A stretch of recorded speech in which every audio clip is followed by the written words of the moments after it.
All right, Shalom. First and foremost, I want to start off by giving all praises, honor, and glory to Yahweh, Bahashem, Yahweh Shai, Bahashem, Arakak Kodash, and double honors to the apostles and elders of Great Millstone of Well. Peace and blessings and salutations to the hopeful elect, the Bayat, the Awadah, the House of David. This is the brother Malak coming back at you with this truth. All right, so what we're going to do is we're going to start you off here in the scripture right here, first and foremost. This is Habakkuk 2 and 4. It says, behold, his soul which is lifted up is not upright in him, but the just shall live by his faith. Who's the just? The hopeful elect. Okay? Verse 5, it says, yea, also because he transgresseth by wine, he is a proud man, neither keepeth at home, who enlargeth his desire as hell, and is as death, and cannot be satisfied, but gathereth unto him all nations, and heapeth unto him all people. Let me get Revelation 6 and verse number 8, right? It says, and I looked, and behold, a pale horse, and his name that sat on him was Death, and hell followed with him, and power was given unto them over the fourth part of the earth to kill with the sword, and with hunger, and with death, and with the beast of the earth. Okay? So, now, let's go here, let's play this here. Right? So this is mRNA vaccines as operating system, Internet of Bodies, right, which we always talk about, remote control, depopulation, right, the Georgia Guidestones, keep the population under 500 million people, right? You see? It says in the technocratic control, right, which is the beast system, which RFID microchip is involved in that. Biometrics, digital ID. You see? Blockchain technology, smart cities, surveillance, monitoring, analysis, reporting, and tracking.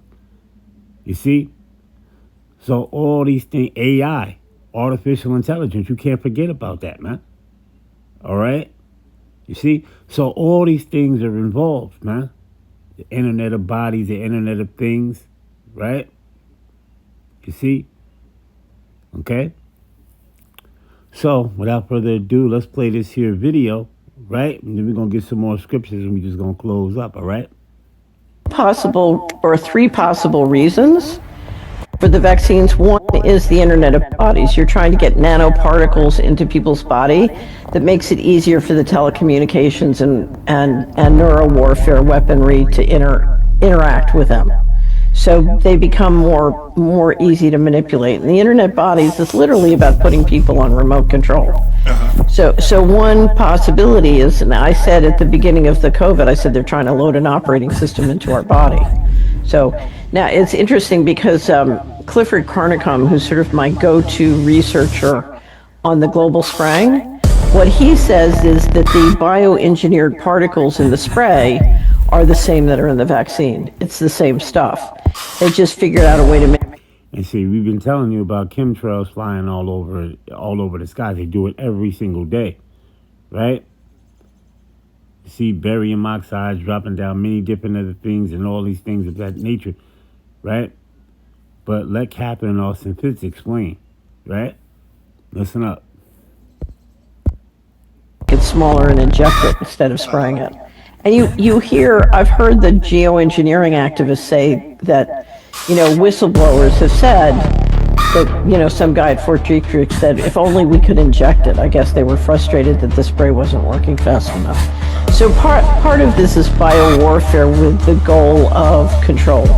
But another could strictly be depopulation, because you're watching people's, you're watching symptoms of sterilization. You're watching all sorts of symptoms of lower IQs, people less capable of managing life in a complex, sophisticated, advanced society. All those kinds of things. So you're poisoning and dumbing down and causing neurological damage that makes it easier to then, you either lower life expectancy, or it makes it easier to sort of take them out in other ways.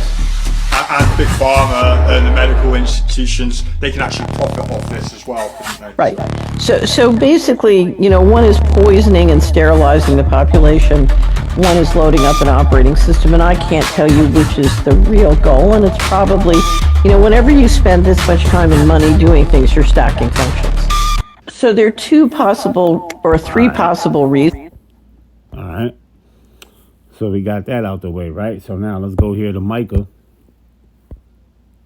Salakia. Micah 2:1. Right? Micah 2:1, it says, "Woe to them that devise iniquity and work evil upon their beds. When the morning is light, they practice it is because it's in the power of their hand." You see? And that's these devils, the so-called white man, these cave-dwelling dogs. Okay? You see? The Edomites. All right? The super elite banking families, the Rothschilds, the Rockefellers, the Oppenheimers, the DuPonts, the Gettys, right?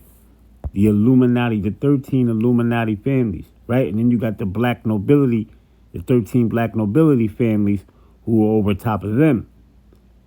You see? So let's go here real quick, right? Let's go into the book of Sirach.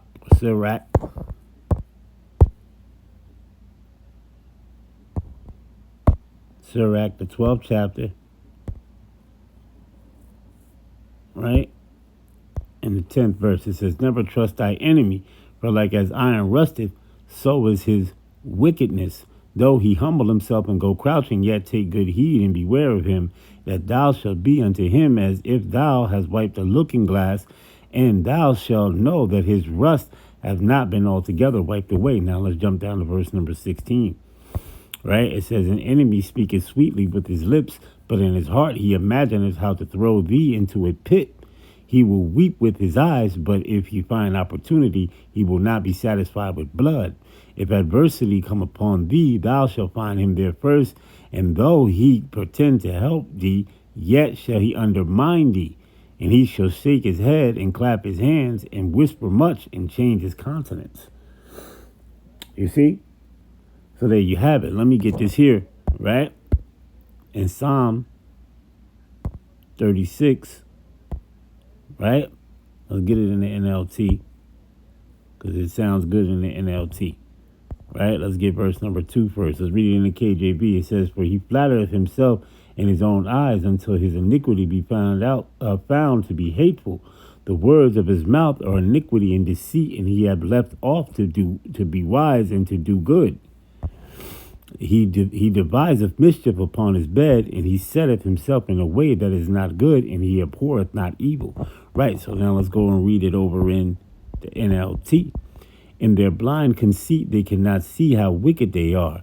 Everything they say is crooked and deceitful. They refuse to act wisely or do good.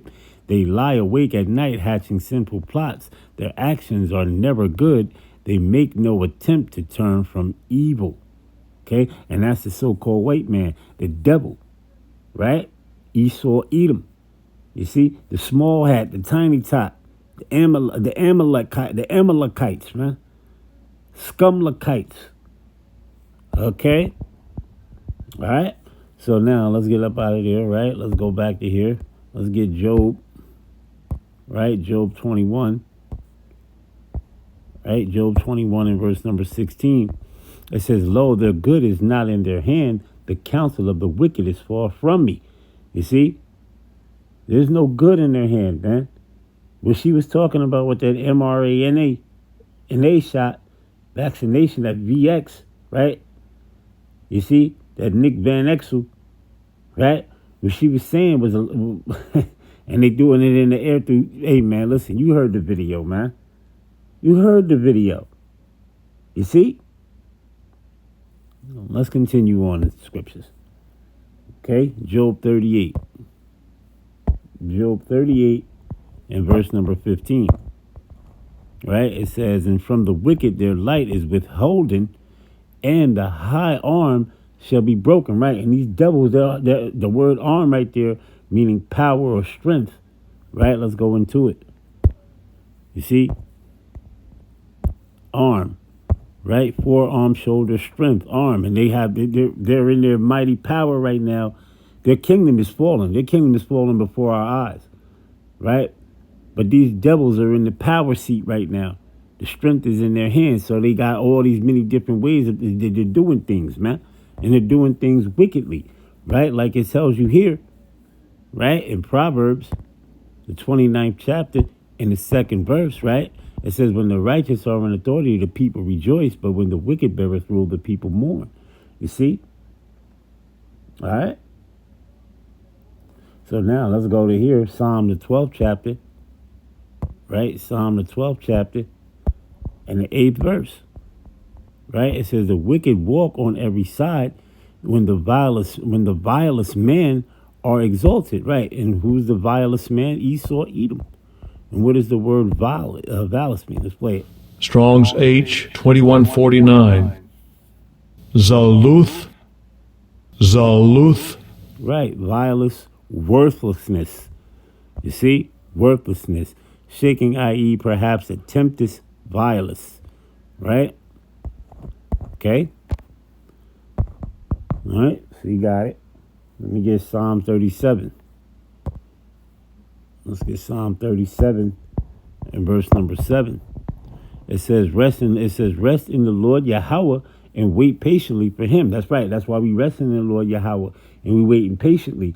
The hopeful elect, the brothers who are out on the highways and byways, making their body a living sacrifice, man. Because we know all this hell is going to be Yahweh Bashim Yahshua. When Yahweh Shai returns, man, this place is done. He's going to destroy it. He's going to obliterate. He's going to obliterate the so-called white man. And he's going into slavery, starting with a super elite first and foremost. Okay, you see. All right. So it says, rest in the Lord and wait patiently for him, and that's what we're doing, waiting patiently for the Lord. Fret not thyself because of him who prospereth in his way, because of the man who bringeth wicked devices. The word devices means plans to pass. And that was what I played you there with Catherine and Austin Fitz was talking about. That's a wicked device. You see? That's a wicked device, man. That's how you know the devil is in power right now, man. And he's going to be chained up. Sick of you damn devils. All right? Okay? Psalm 71. Psalm 71 and 4. It says, deliver me, O my power, right? Out of the hand of the wicked. And we know who the wicked is, Malachi 1 and 4. Right? It says, out of the hand of the unrighteous and cruel man. Okay? Now, if you need to know who the wicked is, let's go to it. Let's go to Malachi 1 and 4. Right? Malachi 1 and 4. Whereas Edom saith, we are impoverished, but we will return and build the desolate places. Thus saith the Lord of hosts, they shall build, but I will throw down, and they shall call them the border of wickedness, and the people against whom the Lord Yahweh have indignation forever. You see? So the Lord hates you devils. The Lord can't stand you devils, man. He can't stand you damn cave dogs. All right? You see? All right? So, hey, we're going to end it right there. That's it. So we're going to give all praises, honor, and glory to Yahweh, Bahashem, Yahweh Shai, Bahashem, Marakah Kodash, and double honors to the apostles and elders of Great Millstone of Ruel. Peace and blessings and citations to the hopeful elect, the Bayat, the Awadad, also David, Kwam Yasha Allah, Abba Babal, repent ye, for the kingdom of Yahweh, Bahashem, Yahweh Shai is at hand. Shalom.